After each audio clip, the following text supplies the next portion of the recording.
사도신경으로 신앙 고백 드리도록 하겠습니다. 나는 전능하신 아버지 하나님, 천지의 창조주를 믿습니다.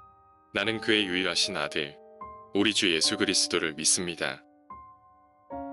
그는 성령으로 잉태되어 동정녀 마리아에게서 나시고 본디오 빌라도에게 고난을 받아 십자가에 못 박혀 죽으시고 장사된 지 사흘 만에 죽은 자 가운데서 다시 살아나셨으며 하늘에 오르시어 전능하신 아버지 하나님 우편에 앉아 계시다가 거기로부터 살아 있는 자와 죽은 자를 심판하러 오십니다.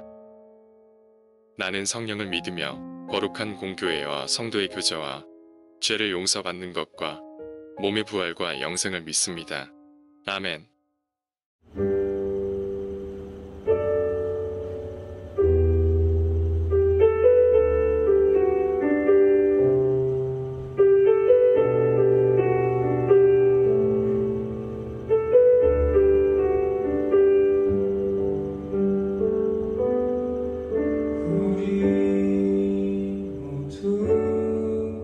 예배하는 자 되어 온전히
우리 함께 낮은 자를 높이시는 주님 앞에 이 찬양으로 함께 찬양하며 나아가겠습니다.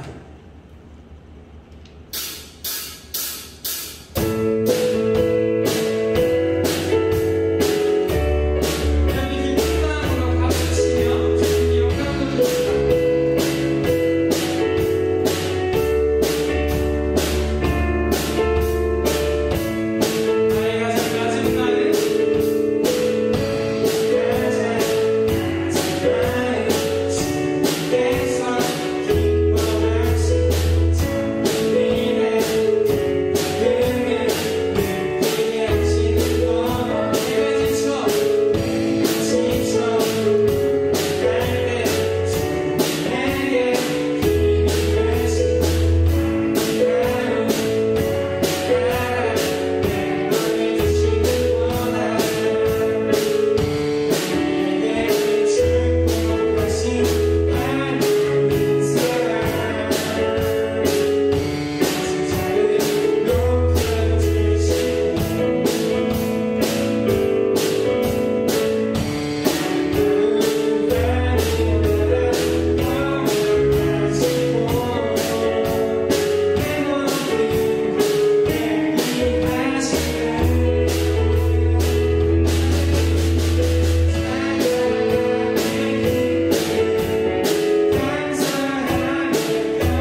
수 있도록 그럴 수 있는 능력을 구하며 우리 예배를 위하여 또 함께 나아갑시다. 기도하겠습니다. 하나님 말씀 감사드립니다. 하나님 드리옵습니다. 가운데 가신 자가 되게 하옵소서. 엄청나게 우리 마음 날보다 성령님께 내려오신 우리 주님의 성기신 예수님을 사랑하며 우리 주님을 닮아가기 원하는 마음을 우리 안에 거듭 부어주시옵소서. 아버지 각지에서 살아가는 힘든 순간에 그곳에서 같이 가진 자가 되어 이상하시며 시간을 가지고 계시면서 자신에게 바라보는 것이 아니라 주님의 시선을 가지고 주님의 마음을 가지고 세상을 바라보고 섬기며 나아갈 수 있는 복되고 귀한 주님의 자녀이 될 수 있도록 감사하게 하여 주시옵소서. 그 마음이 그런 생각이 그 행동이 말씀과 주님 안에서 나오게 하여 주시고 주님 가운데 자신의 능력 의지하는 영화심을 성취하시나 하나님 가운데 주님을 바라보며 주님을 생각하며 주님께 생각하여 세상 살아갈 수 있도록 어머니께 하여 주시옵소서. 주님께 마음을 주게 하여 주시옵소서. 주님의 생각을 가지고 이 세상을 살아가며 주님과 의지하며 주님께서 그리고 주님과 이루신 것들을 기대하며 그것을 준비하게 해주시고 새로운 성공의 생각에 새로운 아이디어가 승리하며 세상 가운데 가진 자가 성공으로 나아갈 수 있도록 아버지 함께 해주시옵소서. 능력을 구합니다. 아버지 예수님의 기도합니다. 가지고 쓰고 우리를 초대하네 함께 하자고 말씀하시네 우리 예수 그 길을 따라 함께하길 원하네.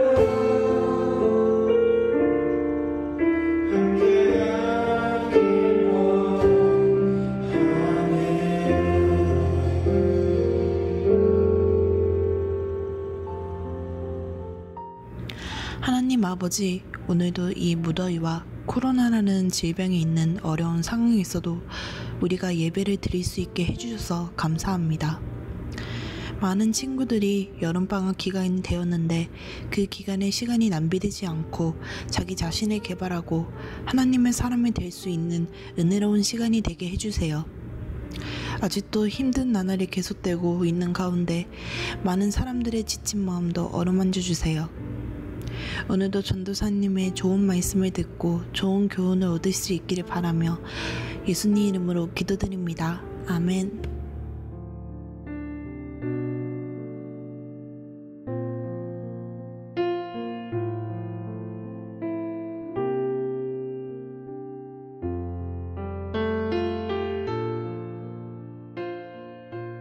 우리가 드로아에서 배로 떠나 사모드라게로 직행하여 이튿날 네아볼리로 가고 거기서 빌립보에 이르니 이는 마게도냐 지방의 첫 성이요 또 로마의 식민지라. 이 성에서 수일을 유하다가 안식일에 우리가 기도할 곳이 있을까 하여 문밖 강가에 나가 거기 앉아서 모인 여자들에게 말하는데 두아디라시에 있는 자색 옷감 장사로서 하나님을 섬기는 루디에라 하는 한 여자가 말을 듣고 있을 때 주께서 그 마음을 열어 바울의 말을 따르게 하신지라. 그와 그 집이 다 세례를 받고 우리에게 청하여 이르되 만일 나를 주 믿는 자로 알거든 내 집에 들어와 유하라 하고 강권하여 머물게 하니라.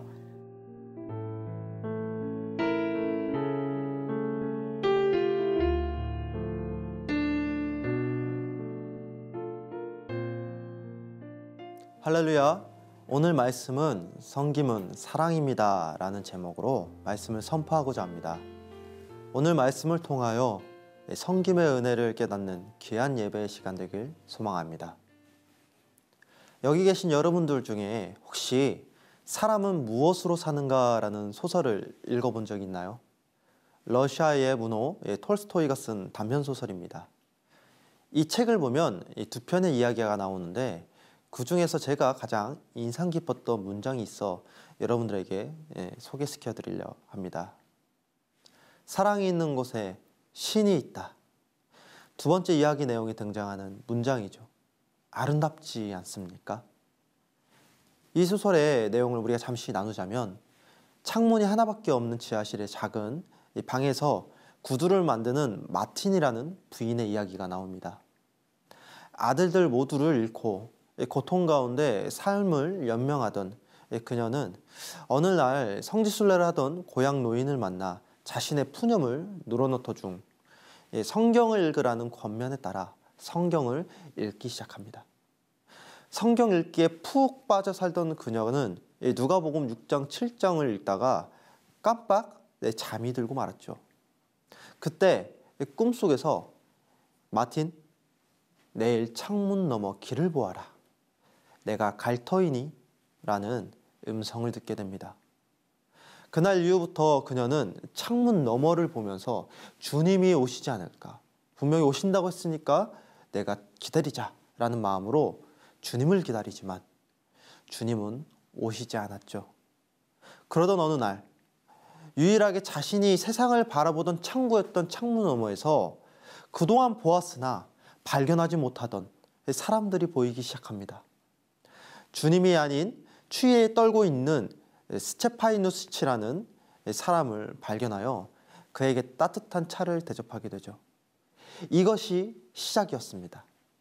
또 얼마간 시간이 흘러서 다시금 창문 너머로 추위와 배고픔으로 인해 배회하고 있는 아기 어머니를 발견하게 되었죠. 마틴은 아기 엄마에게 음식과 돈을 주어 돌려보냅니다. 그리고 또 얼마가 지나 이번에는 사과를 훔치던 아이를 발견하게 되죠.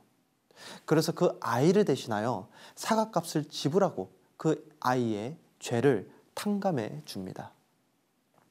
그러던 밤 마틴은 꿈속에서 또다시 예수님의 음성을 듣게 됩니다. 마틴, 너는 나를 알아보지 못했지. 예수님은 오늘 마틴이 만나고 도와줬던 사람들의 한 명 한 명을 떠올려 주시면서 말씀하시죠. 추위에 떨던 그도, 배고픔에 좌절하던 그녀도, 죄로 인하여 방황하던 소년도 바로 나였단다. 그들이 바로 나였단다. 사도행전에서는 예수님을 만나고 거듭난 바울이 복음을 전하는 선교 여행의 이야기가 나옵니다. 오늘 본문은 그런 바울이 두 번째로 떠났던 선교 여행 중 하나였죠. 바울은 아시아로 복음을 전하기 위해 방향을 잡았지만 성령님의 그 계획하심으로 인해 바울에게 환상을 보여줍니다. 아시아가 아닌 유럽으로 방향을 바꾸게 하시죠. 그래서 바울은 순종하고 바다를 건너 유럽, 즉 마게도냐로 건너와 첫 번째 도시인 빌립보에 도착합니다. 이곳에서 며칠을 머물다가 안식일이 되자 기도할 곳을 찾아 강가로 가는 장면이 나옵니다. 당시 유대인들은 안식일이 되면 회당에 모여 기도를 했는데 회당을 세우기 위해서는 그 당시 기준으로 유대인 남자 10명 이상이 있어야 했다고 합니다. 그런데 빌립보 도시에는 10명이 없었던 것으로 보입니다. 회당이 없으니 당시 관습대로 강가에 모여 기도 모임을 가지는 것이 원칙이었죠. 그래서 바울 또한 강가로 갑니다. 그런데 그곳에서 예상치 못한 사람을 만나게 되죠. 바로 오늘 본문에 나오는 루디아라는 여인입니다. 성경은 그 여인에 대해 두 가지로 소개합니다. 첫 번째로 루디아는 두아디라시 출신으로서 자주색 옷감 장사를 하고 있음을 보여주고 있습니다. 당시 자주색은 아주 귀한 염료였기에 왕이나 상당한 부자들만이 구할 수 있었죠. 그렇게 자주색 옷감 장사는 많은 이윤을 남길 수 있는 장사였습니다. 즉 루디아는 당시 남성 중심 사회에서 보기 드문 성공한 여성 사업가였던 것이죠. 또 두 번째로는 루디아, 그녀는 하나님을 섬기는 사람이었다라는 것입니다. 본문에서는 그녀의 지나온 삶에서 어떻게 하나님을 섬겼는지 구체적인 내용이 나와 있지는 않지만 하나님을 믿었다고 이야기하고 있습니다. 여기서 우리는 그 당시 시대적 사회 분위기와 고대 중앙아시아의 문화적 특성을 생각해 본다면 여성 루디아의 성공의 의미를 대략 유추해 볼 수 있죠. 아마 그녀는 많은 시련과 사회적 편견, 그리고 여성이라는 한계로 인해 차별과 멸시를 받았을 겁니다. 같은 하나님을 믿는 유대인들조차도 침략자 로마와 그 권력자들에게 자주색 염료를 팔으며 이윤을 추구하던 이방인 여성 장사꾼 루디아를 과연 좋게 평가했을까요? 아닐 겁니다. 그럼에도 불구하고 그녀가 성공한 사업가였다라는 것은 그녀의 삶은 거칠고 순탄치 않은 일상이었을 것이다 라는 것을 유추해 볼 수가 있죠. 아마 그녀는 사업을 확장시키면서 누군가에게 상처를 주었을 겁니다. 타인의 눈물과 고통을 통해 얻은 자신의 부와 권력을 보면서 그녀는 독하게 살았겠죠. 무시당하지 않기 위해, 남들보다 높은 위치에 오르기 위해 철저히 계산적인 삶의 모습 또한 분명 존재했을 겁니다. 그런데 그런 그녀가 하나님을 믿고 있었다고 한다면 이 얼마나 모순적인 일입니까? 아마 그녀는 힘이 들었을 겁니다. 하나님을 믿으나 하나님을 믿는 신앙인으로서 살아가지 못하는 자신의 모습을 되돌아보며 부끄러움을 느꼈을 거예요. 세상과 하나님 안에서 다른 모습으로 살아가는 자신의 이중적인 모습을 보며 괴로워했을 겁니다. 가족들에게조차도 신앙인으로서 인정을 받지 못하여 자신이 믿는 하나님을 전할 수 없었던 위선자 같은 모습, 누구와 닮지 않았습니까? 앞서 이야기한 소설에 나온 마틴 부인과 겹쳐 보이지 않습니까? 어쩌면 마틴 부인과 루디아는 타인이 아닌 바로 우리 자신의 모습을 대변하는 그런 사람들이 아닐까요? 그래서 루디아는 절박한 심정으로 10명 미만의 유대인 남성들만 모이는 그 강가의 기도 모임에 참석한 것일지도 모릅니다. 마치 마틴 부인이 절박한 심정으로 성경을 읽었듯이 자신의 삶 속에 채워지지 않는 구원의 갈망이 그녀를 그곳으로 이끈 것이죠. 그런 루디아가 그날 강가에서 바울을 만나게 된 겁니다. 그리고 바울이 전한 복음을 듣게 되죠. 더 놀라운 사실은 그날 복음을 듣는데 주께서 루디아의 마음을 열어 복음을 깨닫게 해주셨다는 겁니다. 예수님을 믿고 따르는 제자가 되었고 그녀의 삶에 두 가지 변화가 일어나죠. 첫째는 루디아 가족을 영적으로 섬겼다고 합니다. 본문을 보면 루디아는 가족들과 함께 세례를 받았다고 나오죠. 이 말은 루디아가 가족들에게 복음을 전하고 함께 세례를 받았음을 의미합니다. 즉 루디아는 가족들에게 복음을 전함으로써 가족들에게 영적 필요를 채워주었고 가족들에게 하나님의 사랑으로서 변화된 모습을 인정받고 예수님을 증거하는 이로써 삶의 감동을 그들에게 심어주었다는 의미이죠. 이것이 가족들을 영적으로 섬긴 구체적인 모습이 아닐까요? 그리고 둘째는 루디아가 바울 선교팀을 섬겼다고 합니다. 본문을 보면 루디아는 바울에게 내 집에 들어와 머물라라고 말하고 그것도 그냥 말하거나 제안한 것이 아닌 강권하였다라고 하지요. 매우 적극적으로 그들에게 말했음을 알 수 있습니다. 이런 루디아의 섬김을 통해 하나님께 예배드릴 공간 하나 없던 강가에 모여 기도하던 빌립보에서 하나님의 교회가 세워지는 역사가 일어났습니다. 빌립보 교회의 반석이 루디아의 가정이 되었죠. 이런 루디아의 섬김을 통해 유럽 땅에 본격적으로 복음이 전해지기 시작하고 바울이 낯선 땅에서 힘과 용기를 얻고 선교할 수 있게 된 겁니다. 사랑하는 복되게 고등부 여러분, 예수님께서 우리를 섬기시기 위해 신의 모습을 버리고 인간의 몸을 입고 오셔서 우리의 죄를 대신해 십자가에 죽으셨습니다. 그래서 우리 모두가 이렇게 구원을 받고 하나님의 자녀가 되었죠. 아버지, 나의 아버지라고 우리의 아버지로 고백할 수 있게 된 겁니다. 예수님의 제자로 살게 된 것이죠.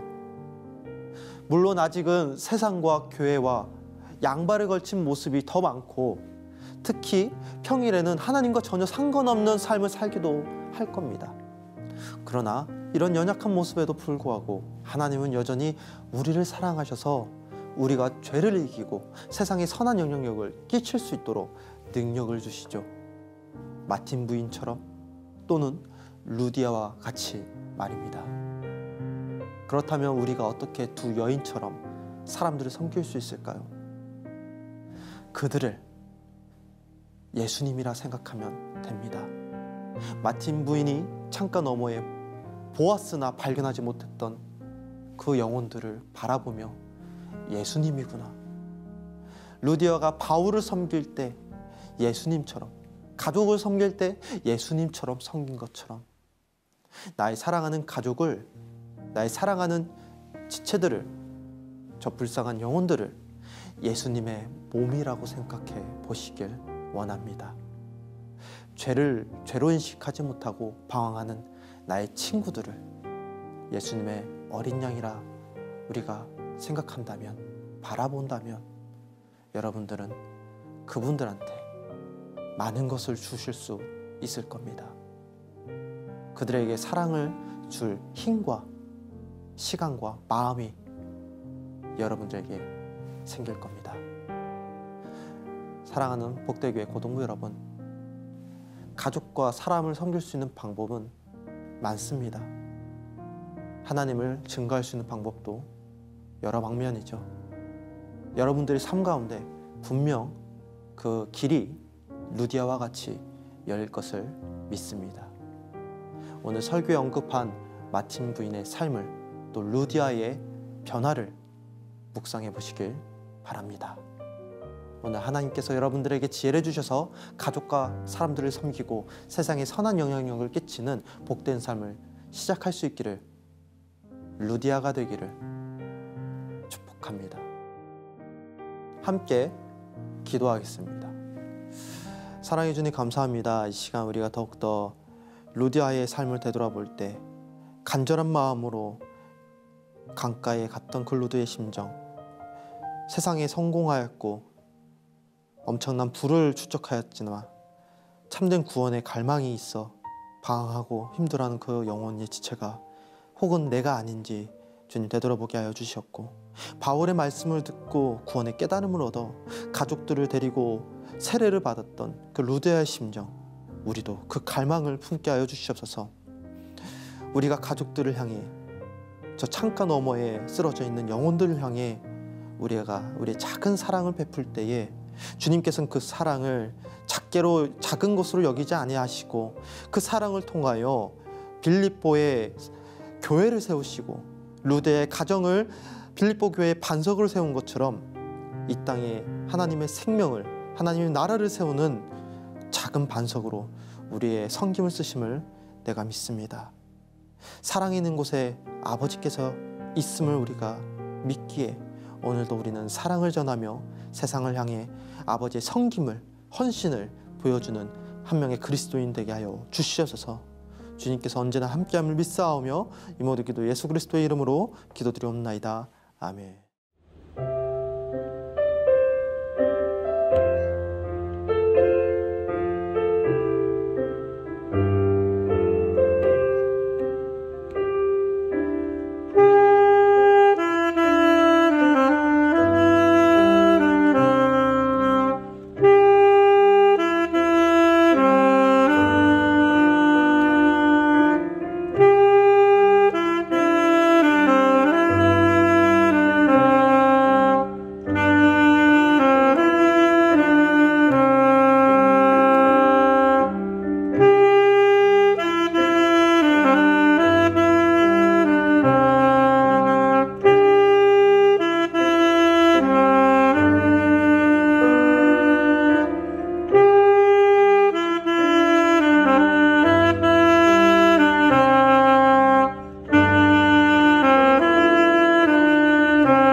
주기도문으로 예배를 마치겠습니다. 하늘에 계신 우리 아버지, 아버지의 이름을 거룩하게 하시며 아버지의 나라가 오게 하시며 아버지의 뜻이 하늘에서와 같이 땅에서도 이루어지게 하소서. 오늘 우리에게 일용할 양식을 주시고 우리가 우리에게 잘못한 사람을 용서해 준 것 같이 우리 죄를 용서하여 주시고 우리를 시험에 빠지지 않게 하시고 악에서 구하소서. 나라와 권능과 영광이 영원히 아버지의 것입니다. 아멘.